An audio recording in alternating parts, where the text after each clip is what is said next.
Hoy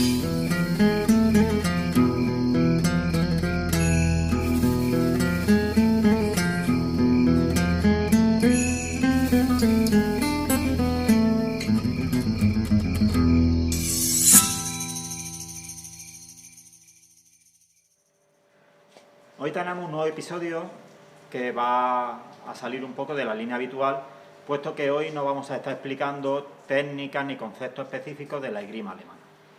Hoy vamos a hablar de equipo y vamos a hablar de manera de trabajo asociado a ese equipo. Porque, bueno, hemos recibido varias preguntas, bueno, no muchas porque no somos un gran canal de YouTube, ni nos sigue mucha gente, pero sí hay gente que se ha interesado por nuestra manera de trabajar, que es un poco diferente a otras que se pueden ver en otros canales, y que también, pues, usamos protecciones bastante más ligeras. Bueno, pues todo esto tiene un sentido y hoy pues quiero explicar el por qué trabajamos de esta manera y qué condiciones son las adecuadas para hacer este tipo de trabajo en cuanto a material. Bueno, en un principio, el simulador principal de armas, y hablo simulador porque en ningún caso entrenamos con armas blancas, salvo para de manera puntual hacer alguna prueba de corte. Pues el simulador de espada es fundamental. Al principio y por medios económicos, por eso, porque no hay mucho dinero, pues se empieza a trabajar con un simulador de espada no metálico. En este caso nosotros tenemos aquí, para la gente que empieza, uno de nylon. Los hay de diferentes marcas, de diferentes pesos, equilibrios. Bueno, al principio tampoco importa demasiado el tipo de simulador con el que trabajemos, puesto que mientras tenga unas medidas aproximadas nos va a permitir empezar a trabajar cuestiones de digitación, guardias, formaciones de ataque. En el trabajo en solitario, pues tampoco va a condicionar mucho. Eso sí, en el momento que ya empezamos a trabajar por parejas conceptos de agregación del arma, o sea, de binden, pues el nylon, el polipropileno, el material con el que está hecho los diferentes simuladores y la geometría del arma, pues iba a condicionar mucho. O sea, que se pueden hacer cosas, pero evidentemente el tacto del acero pues no lo pueden pues imitar de manera adecuada. O sea, no se va a terminar de comprender los ejercicios con la sutileza que requerimos. Sin embargo, este tipo de herramientas para comenzar pues son una opción económica y que permite familiarizarse con el arma. También, pues, si no se tiene un trabajo bien desarrollado, pues dan unos niveles de seguridad superiores. Sin embargo, no tenemos que olvidar que en este caso esto es una barra de nylon que si te golpea con la suficiente fuerza te puede hacer mucho daño. Entonces, hay gente que subestima el poder lesivo del nylon hasta que lo conoce de primera mano y entonces ya es demasiado tarde. El que trabajemos con este tipo de simuladores no implica que no empleemos la misma precaución que cuando lo hacemos con acero. Bueno, antes de llegar al acero, quiero pasar por otro tipo de simulador, que ya lo presentamos en vídeos anteriores cuando quisimos trabajar con cuerpo a cuerpo. En este caso tenemos el látex. Este simulador se utiliza en lo que llaman soft combat, que está asociado a juegos de rol y a prácticas deportivas bastante lúdicas. A mí, llevo con esto bastantes años, lo utilizo sobre todo en las clases infantiles, puesto que cuando los niños son bastante pequeños, pues ya por temas de fuerza, porque esto pesa 500 gramos, no es muy pesado, por temas de fuerza y por temas de seguridad, esto es lo adecuado. Y bueno, y a esas edades tampoco vamos a empezar a trabajar con sutilezas que requieran otro tipo de simulador. Pero no solamente lo utilizo para trabajar con niños, de hecho lo usamos bastante en clase cuando trabajamos cuerpo a cuerpo. ¿Por qué? Porque queremos trabajar de una manera integral muchas técnicas que si no tuviésemos un simulador suficientemente seguro nos causaría problemas. La seguridad que te da este simulador sobre todo son los arriaces. Veis que son unos arriaces blanditos que en un momento determinado pues pues bueno, con una presión pues se escapa la hoja, no la sujeta, evidentemente son lo que son, pero que nos da esa seguridad para poder introducirnos en el combate cuerpo a cuerpo sin tener una lesión, y cuando esa soltura, ese control ya lo hemos desarrollado, podemos trabajar con otro tipo de simuladores pues más consistentes de manera segura. Pero el inicio de la práctica nos lo facilita bastante. Bueno, pues esto sería una espada de látex. Evidentemente al principio para hacer las formas y demás nos puede servir. Bueno, para trabajo al aire nos puede servir en cierta manera, pero por el peso, por el equilibrio, no nos va a dar la sensación que nos va a ayudar a progresar de manera adecuada. Si no tenemos otra cosa, mejor esto que nada, pero esta herramienta la usamos sobre todo para niños y para trabajo cuerpo a cuerpo. Fuera de ese contexto no tiene mucho sentido usarla.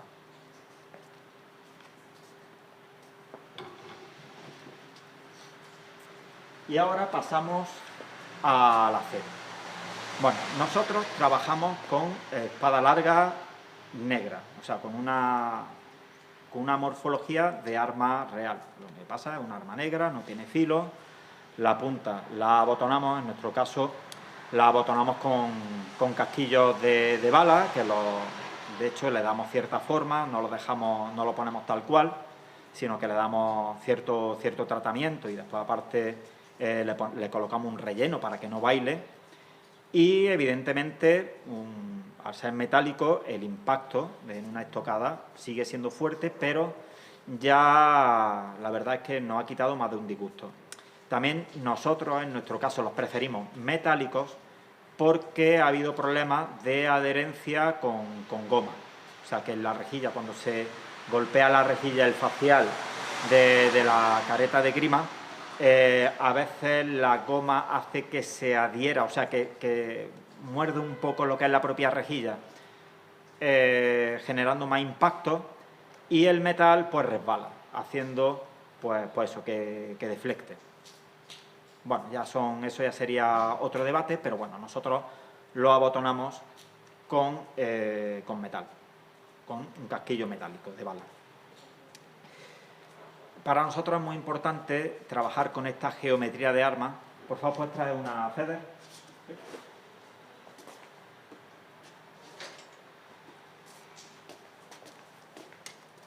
Gracias. Frente a esta. Bueno, esta es una FEDER bastante antigua, muy cortita, pero bueno, para nuestros juegos es muy importante que los planos, o sea, que las mesas de la hoja estén muy definidas para los cambios, para orientaciones de filo, que tenga esta disminución, un tipo de flexión muy concreta, ¿vale? Todo eso es fundamental para nuestra práctica. La FEDER, por la morfología que tiene, no nos da las sensaciones que nosotros buscamos en el juego agregado, que es muy importante para nuestra escuela. Realmente hay un debate entre qué armas, porque estas son mucho más seguras que estas otras, por eso se emplean en competiciones. Nuestro estilo, como no está dedicado a la competición, de hecho, pues en un torneo, buena parte de las enseñanzas que nosotros realizamos no son efectivas, no son eficaces en el contexto del torneo, porque nosotros lo que pretendemos es buscar la aplicación marcial de estilo de combate pues que ya no se realizan. Entonces el torneo tiene otro propósito, por lo tanto la herramienta que se ha popularizado en el torneo pues es diferente. Una de las cosas que también nos hace no elegir la FEDER es el escudillo, ¿no? Porque muchas de las agregaciones y afinas controles con el arriaz que nosotros realizamos, el escudillo lo dificulta. ¿Por qué? Porque es un elemento defensivo que hace, por favor coge la espada, que ante una agregación, ¿veis? Bueno, vamos a hacerlo muy lento. Yo aquí al final voy, a lo mejor, si no tuviese escudillo, yo aquí le cortaba el dedo, pero el escudillo hace que al final se desvíe la hoja. vamos a acercarnos a ver si con una cámara fija levanta la hoja por aquí. Sí, yo creo que por aquí se puede ver. Aquí en circunstancias normales yo golpearía su dedo, pero veis,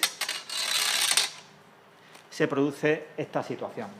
Pues con esta situación pues ya tenemos una guardia, yo la voy a llamar perezosa. O sea, él no va a tener que estar angulando correctamente los arriaces porque en ese juego de agregación, atacando directamente a las manos, pues no va a sentir esa amenaza directa. Pues nosotros sí necesitamos para nuestro estilo de esgrima sentir esa amenaza y tener por nuestras manos para colocar correctamente los arriaces.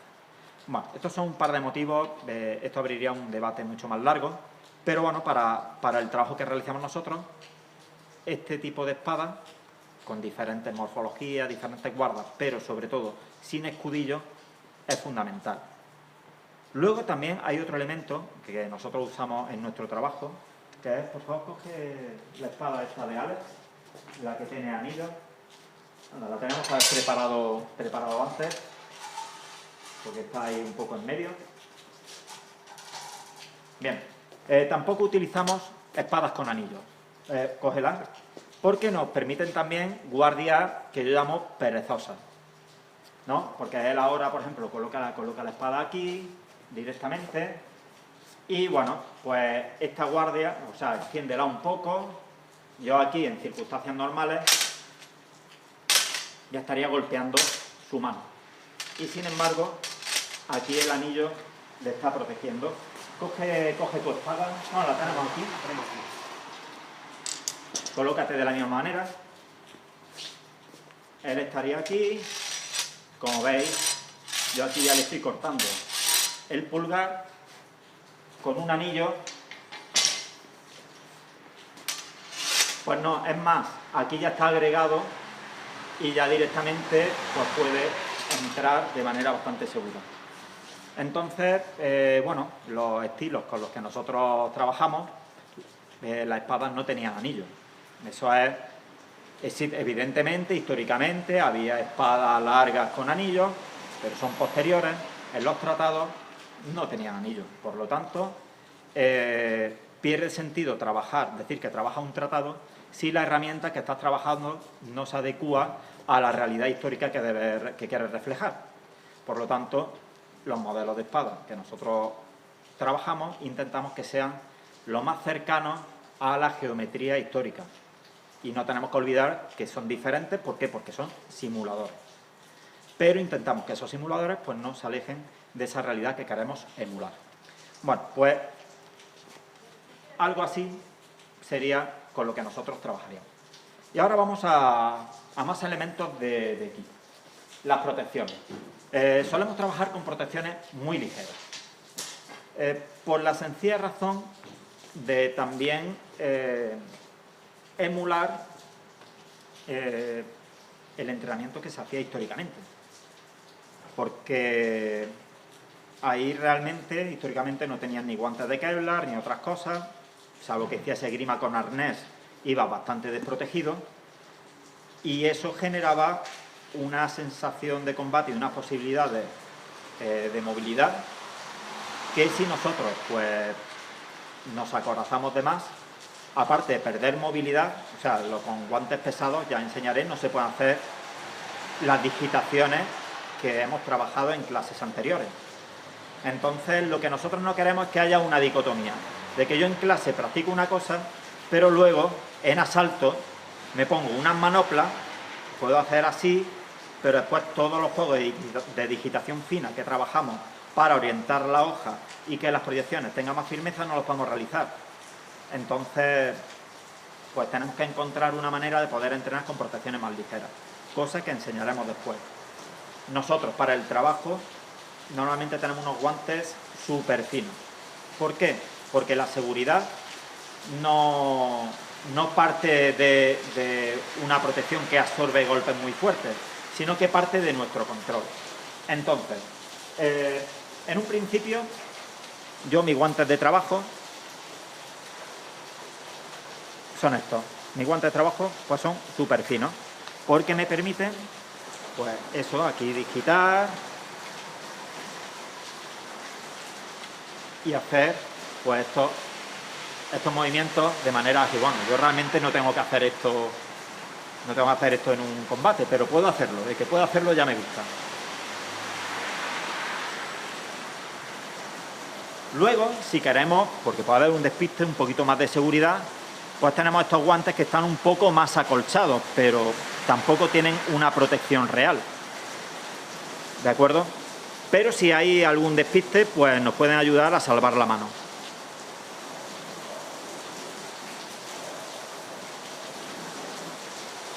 Si queremos hacer un trabajo a algo más de velocidad y todavía no tenemos el control necesario, ya pasaríamos a estos guantes.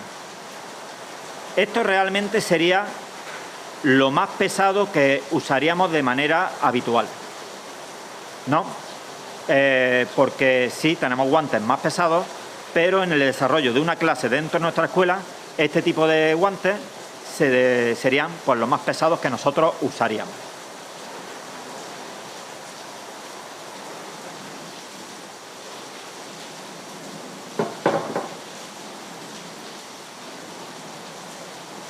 Luego vamos con el calzado. Pues esto es calzado histórico. Bien, evidentemente esto es una particularidad bastante propia de esta sala, y el interés de usar calzado histórico no es imbuirnos del espíritu de siglos pasados. No es un tema estético. Es un tema realmente práctico y es una cosa que con las pisadas que nosotros trabajamos es muy interesante tener suelas de cuero, ¿vale? Independientemente del modelo de calzado, intentamos que sea lo más contemporáneo a la época que trabajamos, pero bueno, aquí lo que tenemos son unas suelas planas de cuero que nos permiten, pues, estas rotaciones. O sea, yo básicamente camino mucho de punta y luego giro, cambio, no doy grandes pasos porque me resbalaría. O sea, mi movimiento está condicionado también por el tipo de calzado que uso. Pues entonces yo, básicamente, si quiero dar un paso grande, tengo que coger, angular, parar con el tacón rotando. Bueno, habría un vídeo completo de cómo moverse con un calzado histórico. Pero gracias a este calzado, yo tengo unas sensaciones que me hacen comprender mejor las posiciones que veo en las ilustraciones de los diferentes tratados. Por lo tanto, como también en esta sala hay gente que practica recreación histórica y ya tenemos ese calzado por el otro desempeño que realizamos, lo usamos. Y la verdad es que es un calzado comodísimo para la sala una vez aprendes a caminar, ¿vale? Porque caminar con suela histórica no es fácil. Luego tiene también un problema. Caminar con suela histórica en un suelo moderno, pues es complicado.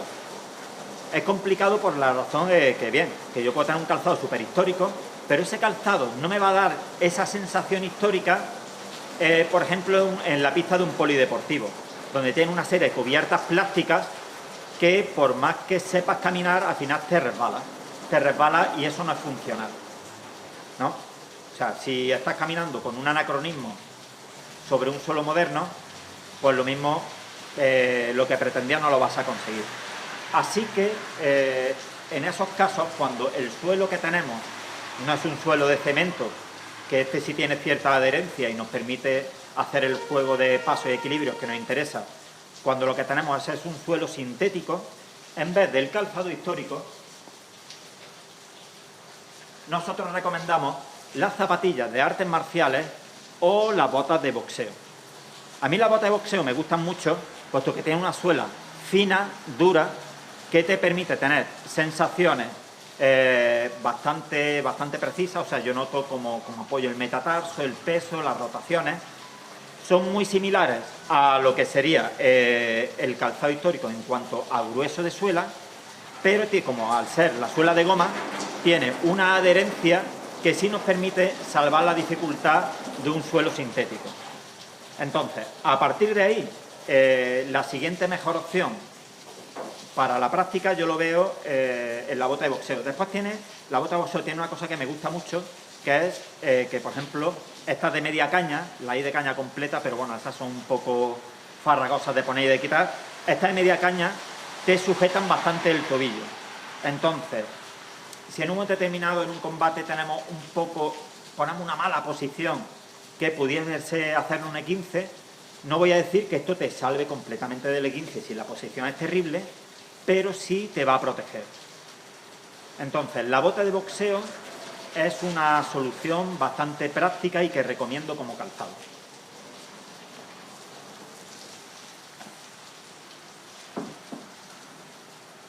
Bueno, pantalones. Pues yo llevo, pues para la práctica normalmente, salvo que vayamos a hacer un combate cuya convención, o sea, una convención, una norma, permita golpear las piernas, normalmente no golpeamos las piernas. Sobre todo porque ya explicamos que no suele ser muy funcional. Pero de vez en cuando sea funcional y cuando sabemos que se va a golpear de manera intencional las piernas, sí utilizamos unos pantalones de protección. Pero normalmente en una práctica controlada, o sea, pues las piernas, si vemos la oportunidad, lo que hacemos es marcarlas más que golpearlas. O sea, que en cierta posición llegamos, marcamos la pierna, lo dejamos unos centímetros o simplemente la tocamos y según nuestra práctica no es necesario ir protegido.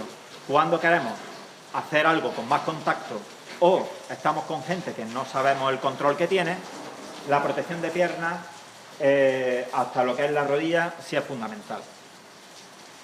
Luego está el tema de las chaquetas. Para nuestra práctica habitual usamos una chaqueta pues, acolchada, hay un montón de modelos en el mercado, pero normalmente, bueno, yo en combate espada larga, estos guantes tan finos no me los pongo. Ya en asalto controlado, como voy a mostrar después, ya sí utilizo estos ligeramente acolchados, pero en los ejercicios de combate controlado de un asalto de estudio usamos estas dos opciones, o estos que eran un poco más pesados. Pero no vamos más allá, porque ya está dificultando nuestra digitación.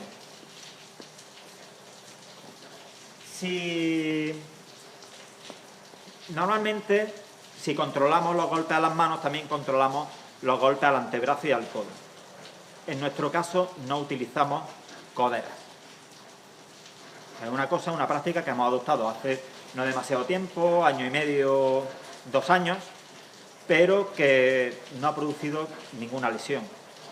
O sea, hemos visto que con este tipo de práctica pues el nivel de lesión es incluso más bajo que antes cuando íbamos con protecciones un poco más pesadas, porque también hemos estado en ese punto. Cuando elevamos, porque a veces queremos más intensidad, queremos más potencia, queremos otro tipo de juego, pues sí cambia la herramienta. Bueno, pues esta ya sería una chaqueta más pesada y si vamos a trabajar a plena intensidad, ya sí es imprescindible que trabajemos con coderas, con protección de antebrazos, por supuesto, con protección de piernas,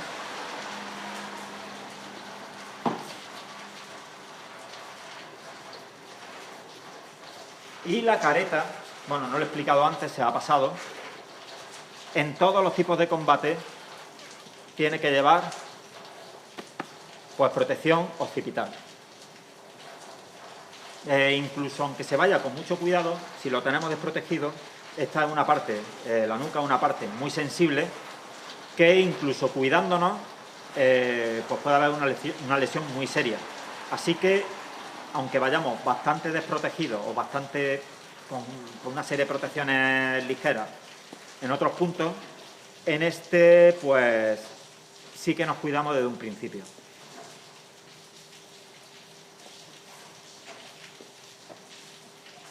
Para un combate pesado, pues bueno, estos son los guantes más pesados que yo tengo. Manopla nunca usamos porque es que entonces sí perdemos la digitación. Y con este tipo de guantes que tienen así pues los dedos cubiertos de una resina y aquí el dedo, el pulgar con un plástico pues bastante grueso. La digitación es muy limitada, pero si ya queremos trabajar de una manera intensa, sin tener que estar controlando constantemente nuestros golpes, este tipo de guantes pues son imprescindibles. Ya está empezando a sacar una serie de modelos que protegen bastante y dan bastante más libertad. Son muy caros también. Yo en algún momento me haré con uno de ellos. En un principio, estos son los guantes que yo tengo para las ocasiones especiales, pero normalmente en nuestras salas no trabajamos con guantes tan gruesos.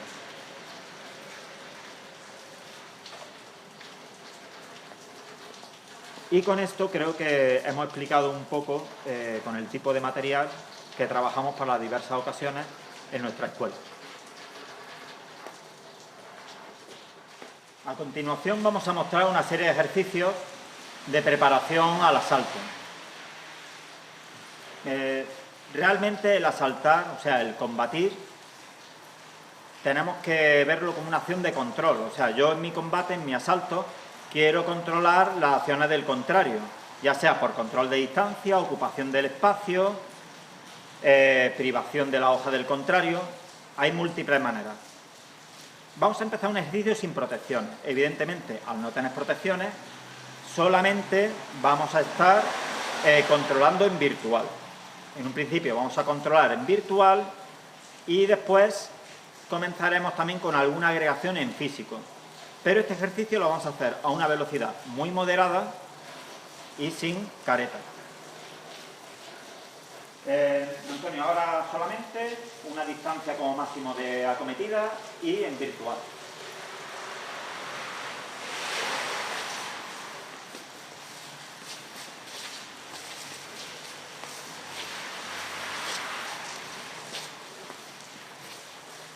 Aquí le estoy amenazando, cierro líneas, amenazo otras. Todavía busco la ventaja, él está aquí amenazado, cierro línea, le cambio, corto, ahí.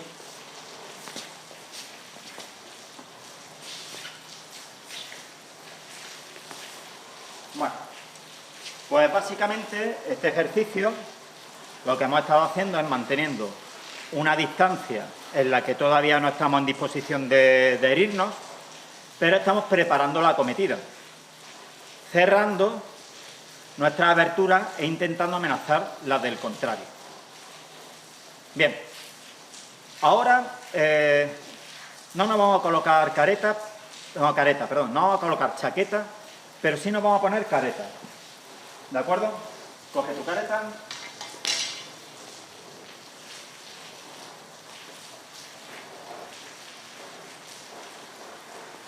Ya estamos aquí de nuevo.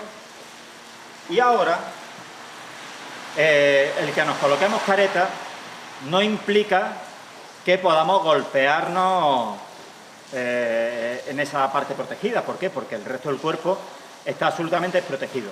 Simplemente es una medida de seguridad para que una vez que estemos agregados y amenacemos, no ocurra ningún accidente. O sea, muchas veces una protección no está para ser golpeada, simplemente está para prevenir una falta de control o un error. ¿Vale?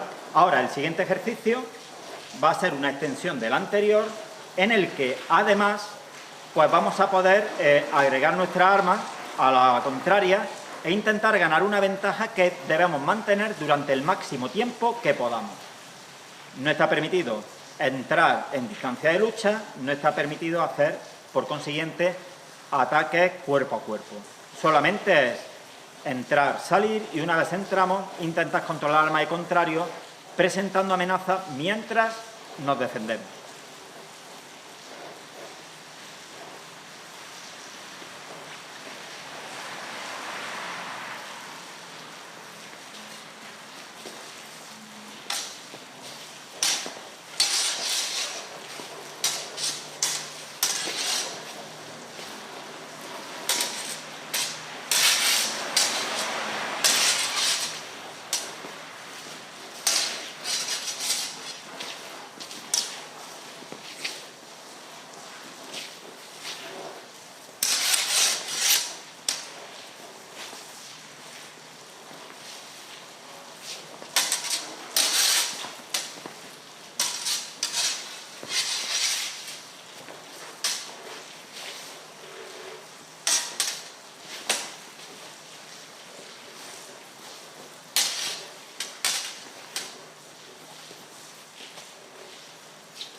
En este caso lo que intentábamos era eso, mantener cierto control. Nos ponemos más protecciones y pasamos al siguiente ejercicio.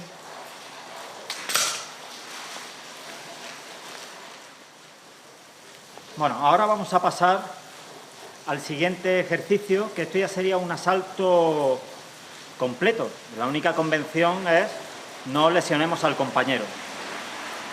Bien, en este asalto vamos a ir con chaqueta, con guantes ligeros y con careta. No vamos a llevar más protección. Evidentemente, ante un impacto fuerte, estos guantes no protegen la mano, como ya hemos comentado antes, y bueno, como cualquier practicante sabrá que este guante simplemente te puede librar de algún roce. Por lo tanto, tenemos que obrar con mucha cautela. También el sentirnos expuestos hace que las guardias las mantengamos bien dispuestas, con la orientación de los arriaces también en su lugar. O sea, no tenemos anillos, no tenemos escudillos. La única protección de las manos que tenemos es la que nosotros nos procuremos con nuestra esgrima. Hay puntos en los que podríamos golpear con más fuerza. O sea, esta careta está preparada para recibir impactos fuertes. Entonces, sería, bueno, alguien creería que sería lógico decir, bueno, a las manos te tengo mucho cuidado, pero a la cabeza pues te golpeo normal. Pues no.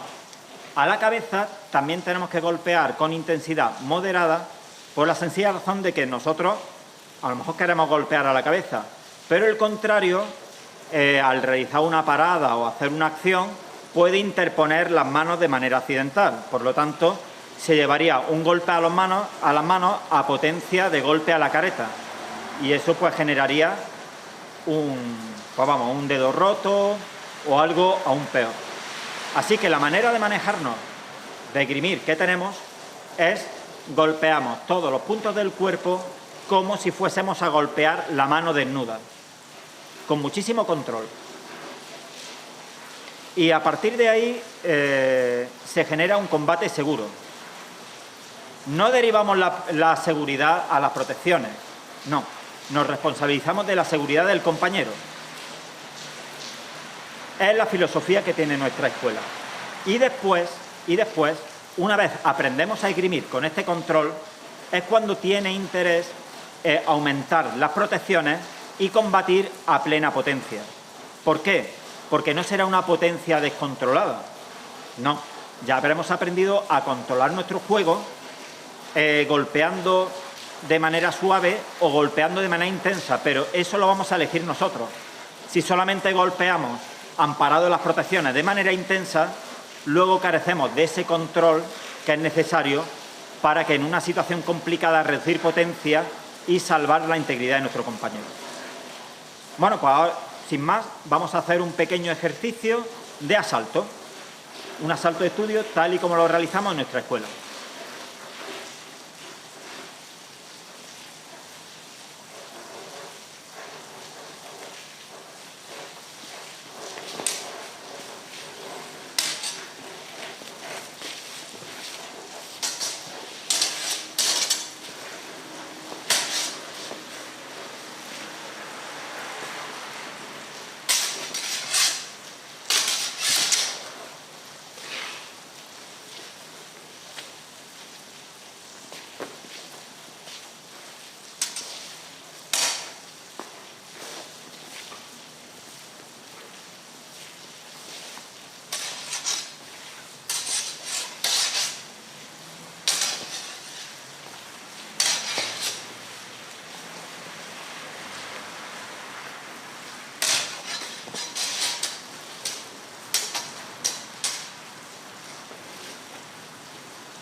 Bueno, pues y con esto acabamos la lección de hoy.